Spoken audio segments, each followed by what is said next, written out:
नमस्कार दोस्तों। हमने पिछले लेक्चरों में सॉलिड्स के बारे में पढ़ा और सॉलिड के टाइप्स के बारे में पढ़ा। सॉलिड दो तरह के होते हैं, एक क्रिस्टलाइन सॉलिड, एक अमॉर्फस सॉलिड। आज के लेक्चर में हम लोग पढ़ने वाले क्या हैं? Types of crystalline solid. आज के लेक्चर में हम लोग पढ़ने वाले टाइप्स ऑफ क्रिस्टलाइन सॉलिड। जब इसके हम लोग टाइप्स की बात करते हैं क्रिस्टलाइन सॉलिड तो 4 टाइप्स के होते हैं। पहला टाइप क्या है? Molecular solid. पहला टाइप क्या है? Molecular solid. इसका दूसरा टाइप क्या है? दूसरा टाइप जो है आयनिक सॉलिड। और तीसरा टाइप क्या है? Metallic solid. चौथा टाइप क्या है? Covalent solid. ये इसके टाइप है। क्रिस्टलाइन सॉलिड के ये टाइप्स है। जब मॉलिक्यूलर सॉलिड की बात करते हैं तो इसके फोर्सेस के आधार पर 3 तरह के डिवीजन हो जाते हैं, ठीक है। और वो 3 तरह के सॉलिड क्या हो जाते हैं? एक तो होता है non polar solid, polar solid और हाइड्रोजन बॉन्डेड सॉलिड। इतना समझ में आ गया? तो ये टाइप्स हुए। अब इनकी टाइप्स की बात करें, इसके बाद हम लोग बात करते हैं इसके कंस्टिट्यूएंट पार्टिकल्स की। तो कंस्टिट्यूएंट पार्टिकल्स क्या होते हैं? कंस्टिट्यूएंट पार्टिकल्स वो सब्सटेंस हुआ या वो पार्टिकल हुआ जिससे वो सॉलिड बना होगा। फॉर एग्जांपल अगर इस घर की हम बात करें तो ये घर किससे मिलके बना होगा? ब्रिक्स से बना होगा, यानी ईंटों से मिलकर बना होगा। तो इस घर का कंस्टिट्यूएंट पार्टिकल्स क्या हो गया? ब्रिक्स हो गया। इसी प्रकार अगर हम मॉलिक्यूलर सॉलिड की बात करें, है ना, नाम से ही पता चल रहा है, इसका जो कंस्टिट्यूएंट पार्टिकल्स क्या होगा? मॉलिक्यूल्स होगा। यानी ये मॉलिक्यूल से मिलकर क्या बन रहे होंगे? ये सारे सॉलिड बन रहे होंगे। नॉन पोलर, पोलर या एच बॉन्डेड किससे बन रहे होंगे? इसके मॉलिक्यूल्स से बन रहे होंगे।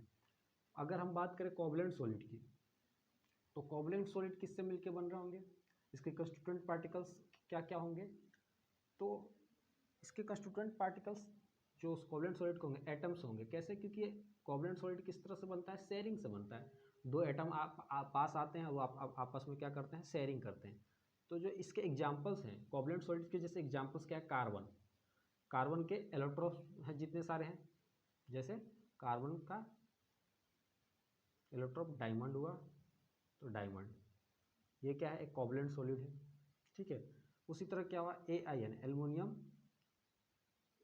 एल्युमिनियम नाइट्राइड, ये हुआ। SiO2, ये भी हुआ। इसका एक और क्या नाम है? क्वार्ट्ज नाम है, ठीक है। इतना समझ में आ गया।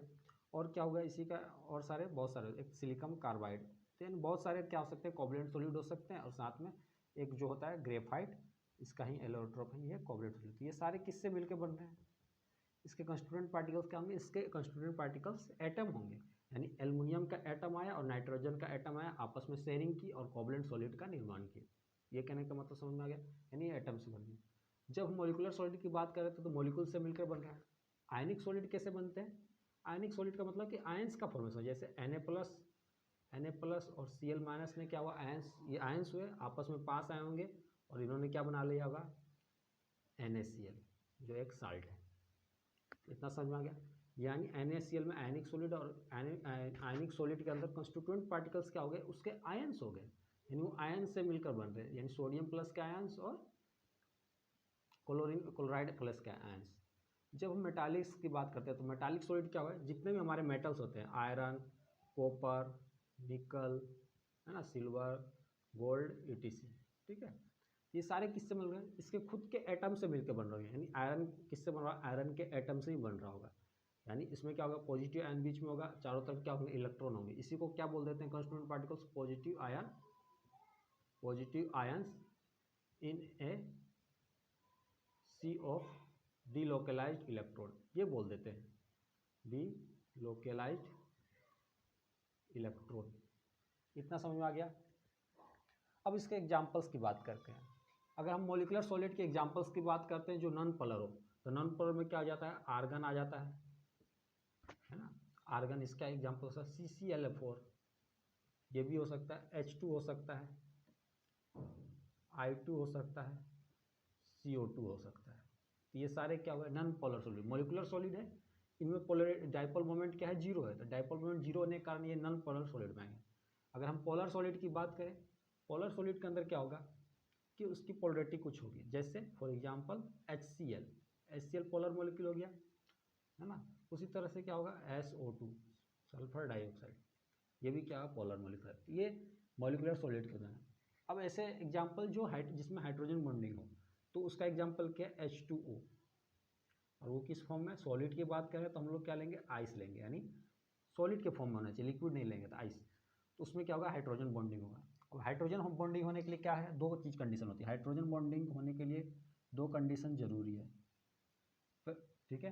पहला कंडीशन क्या है कि हाइड्रोजन होना चाहिए, हाइड्रोजन होना चाहिए, हाइड्रोजन तो होना चाहिए, क्योंकि हाइड्रोजन नहीं होगा, हाइड्रोजन होगा तभी तो हाइड्रोजन बॉन्डिंग होगा। पहला कंडीशन क्या है, हाइड्रोजन बॉन्डिंग।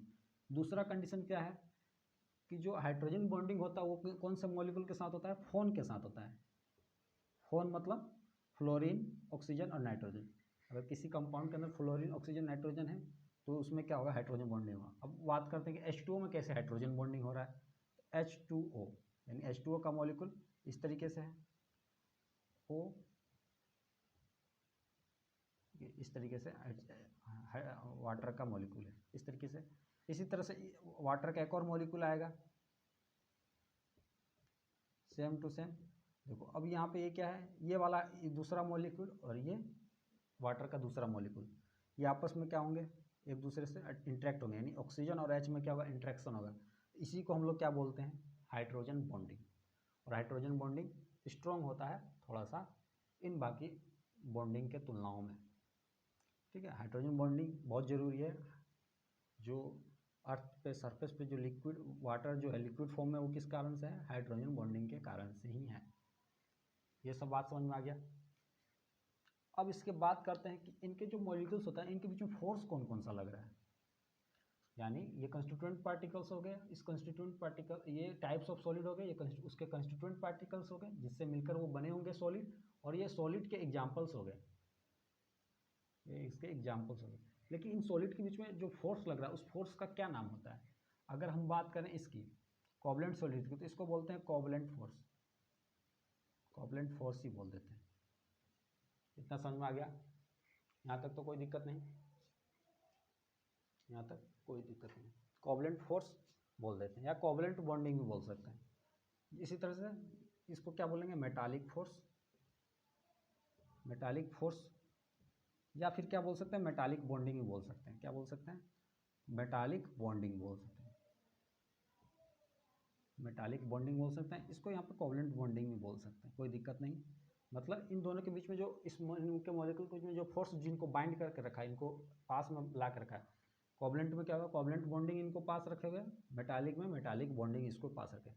अब आयनिक सॉलिड की बात करें तो इनमें कौन सा बॉन्ड लगा हुआ है, इसमें कौन सा फोर्स लगा, इलेक्ट्रोस्टैटिक फोर्स ऑफ अट्रैक्शन, है ना। इसमें कौन सा आयंस है, आयंस का फॉर्मेशन हो रहा है। अच्छा, इसमें और भी एग्जांपल्स होते हैं, NaCl के अलावा क्या हो सकते हैं, CaF2 हो सकता है ना, इस तरीके से हो सकते हैं, और भी बहुत सारे एग्जांपल्स होते हैं। यानी इनके ऊपर आयंस है, और जब आयंस आ जाते हैं तो उसमें कौन सा फोर्स होता है, electrostatic force, electrostatic force of attraction. इसी का एक और क्या नाम है, कूलाम्बिक फोर्स। इसी का एक और क्या नाम है, कूलाम्बिक फोर्स। इतना समझ में आया कि इनके मॉलिक्यूल्स के बीच में इस तरह के फोर्स होंगे। अब बात करते हैं इन मॉलिक्यूल्स की, ये जो तीन अलग अलग है मॉलिक्यूलर सॉलिड में, जो ये तीन है, अगर इसकी बात करते हैं हम लोग, हाइड्रोजन वाले की बात करते हैं, तो इसमें जो फोर्स लग रहा है वो क्या है, हाइड्रोजन बॉन्डिंग ही लग रहा है। उस फोर्स का नाम क्या है, हाइड्रोजन बॉन्डिंग, ठीक है।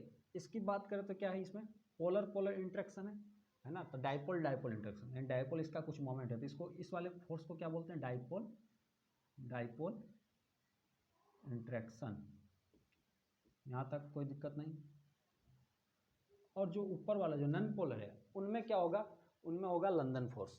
उनमें क्या होगा, उसको फोर्स का क्या नाम होगा, लंदन फोर्स। उस फोर्स को हम लोग क्या बोलते हैं, लंदन फोर्स। यहाँ तक कोई दिक्कत नहीं।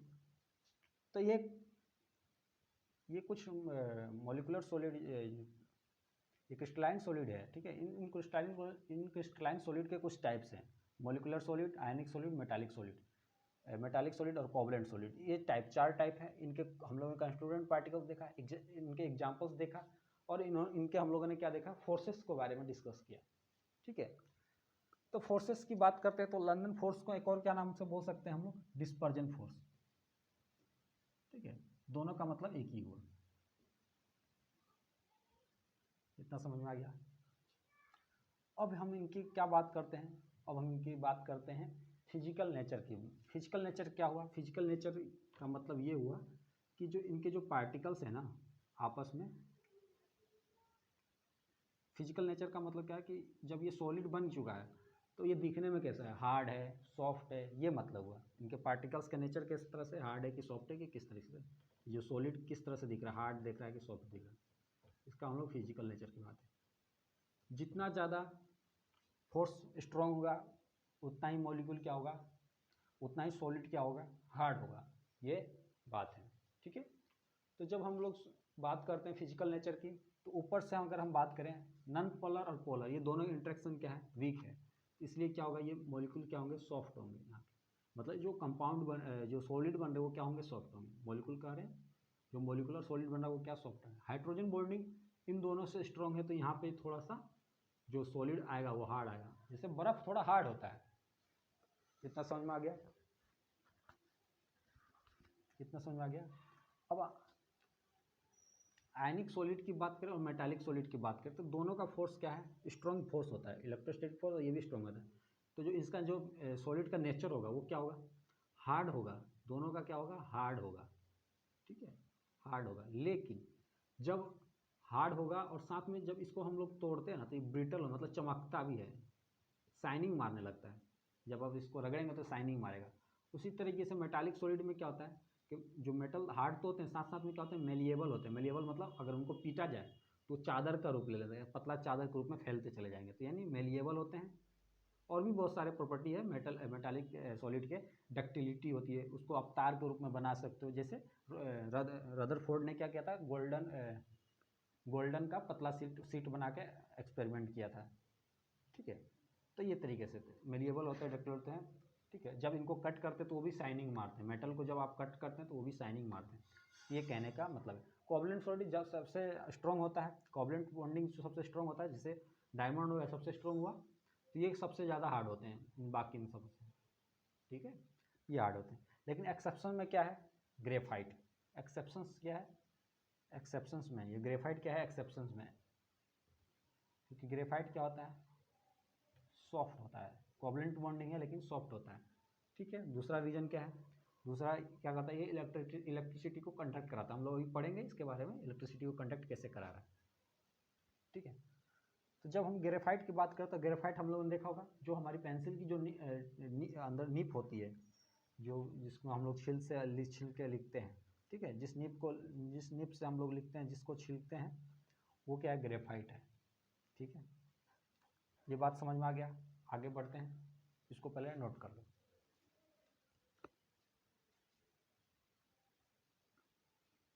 अब बात करते हैं हम इसके इलेक्ट्रिकल प्रॉपर्टी की, इलेक्ट्रिकल कंडक्टिविटी की। इलेक्ट्रिकल कंडक्टिविटी क्या है, जब मैं इन जो सॉलिड्स जो हमको प्राप्त हुए, ये क्रिस्टलाइन सॉलिड के जो टाइप्स प्राप्त हुए, मैं इनके थ्रू क्या करूं, इलेक्ट्रिसिटी को मैं पास कराऊं। इनके थ्रू मैं क्या करूं, इलेक्ट्रिसिटी को मैं पास कराऊं। अगर ये इलेक्ट्रिसिटी शो करेंगे, यानी इनमें इलेक्ट्रिसिटी अगर पास कर जाएगी तो हम उससे क्या बोलेंगे, कंडक्टर। अगर इलेक्ट्रिसिटी पास नहीं करेगी तो इसको इंसुलेटर बोलेंगे। जब हम लोग इनकी बात करते हैं तो ये सारे क्या होते हैं, इंसुलेटर्स होते हैं। इंसुलेटर ये दोनों क्या होते हैं, इंसुलेटर्स होते हैं। इतना समझ में आ गया, यहाँ तक कोई दिक्कत नहीं। और ये भी इंसुलेटर होता है, यानी मॉलिक्यूलर सॉलिड क्या होते हैं, सारे क्या होते हैं, इंसुलेटर्स होते हैं। इतना समझ में आ गया। अब यहाँ पे तो एक सवाल आता होगा कि H2O तो पानी में तो इलेक्ट्रिसिटी कंडक्ट होता है। हाँ, लेकिन अगर प्योर पानी होगा तब इलेक्ट्रिसिटी कंडक्ट नहीं होगा। अनप्योर पानी होता है तो उसमें इलेक्ट्रिसिटी कंडक्ट होता है। लेकिन हम लोग सॉलिड की बात करते हैं, आइस के फॉर्म में होगा, तो आइस फॉर्म में इलेक्ट्रिसिटी कंडक्ट नहीं होगा। ठीक है, उसके अलग रीजन से हम लोग जानेंगे। जब आयनिक सॉलिड की बात करते हो तो ये क्या करता है, ये सॉलिड स्टेट में क्या करता है, सॉलिड स्टेट में रहेगा तब क्या करेगा, इलेक्ट्रिसिटी सॉलिड स्टेट में रहेगा तो इलेक्ट्रिसिटी पास नहीं करेगा, तो ये किस तरह काम करेगा, इंसुलेटर की तरह। ये इंपॉर्टेंट है। जब इसको इसी NaCl को मेल्ट कर देंगे, मेल्ट मतलब पिघला देंगे, यानी मोल्टन स्टेट में डाल देंगे। जब मोल्टन स्टेट में आ जाएगा ये, तब ये इलेक्ट्रिसिटी को कंडक्ट करेगा, यानी तब ये कंडक्टर कहलाएगा, यानी तब इलेक्ट्रिसिटी को कंडक्ट करेगा। अब क्यों कराता है, क्योंकि जैसे ही आप इसको मेल्ट करते हैं तो ये क्या होता है, फिर से आयंस में टूट जाता है, Na+ और Cl-, और यही आयंस क्या करते हैं, रेस्पॉन्सिबल होते हैं कंडक्टिविटी के लिए, कंडक्टर्स के लिए रेस्पॉन्सिबल होते हैं। और ये इंपॉर्टेंट हो गया क्योंकि ये MCQ में पूछ सकता है, पूछता भी है। इतना समझ आ गया।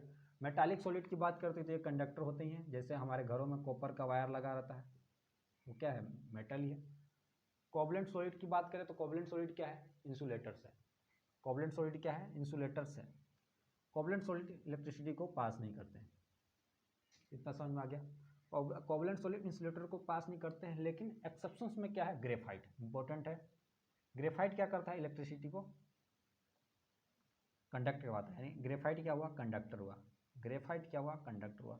अच्छा, ये इलेक्ट्रिसिटी को कंडक्ट क्यों करवाता है, क्योंकि जब हम इसके स्ट्रक्चर को देखेंगे तब समझ में आएगा। क्योंकि अगर दिमाग में तो ये सवाल आता है कि कार्बन का एलोट्रोप तो ग्रेफाइट भी है और डायमंड भी है, एक फ्लोरीन भी होता है, C60 फ्लोरीन। तो सिर्फ ग्रेफाइट ही क्यों कंडक्टर है, बाकी ये सब क्यों नहीं है, ये बाकी सब इंसुलेटर क्यों है? इसका रीजन इसके स्ट्रक्चर से आता है। जब आप इसके स्ट्रक्चर को देखोगे तो एक इलेक्ट्रॉन क्या होता है, एक वैलेंस इलेक्ट्रॉन खाली हो जाता है ग्रेफाइट के अंदर, ग्रेफाइट के स्टेट में, और वही एक इलेक्ट्रॉन क्या होता है, इलेक्ट्रिसिटी प्रोवाइड करने, इलेक्ट्रिसिटी कंडक्ट करने के लिए रिस्पॉन्सिबल होता है। ठीक है, अब हम इसकी मेल्टिंग पॉइंट की बात करेंगे। अब हम इनके इन सॉल्यूशंस की मेल्टिंग पॉइंट की बात करते हैं कि इनकी मेल्टिंग पॉइंट क्या होती है। ठीक है, मेल्टिंग पॉइंट क्या होता है, यानी हम बात क्या करेंगे, मेल्टिंग पॉइंट के बारे में। Melting point,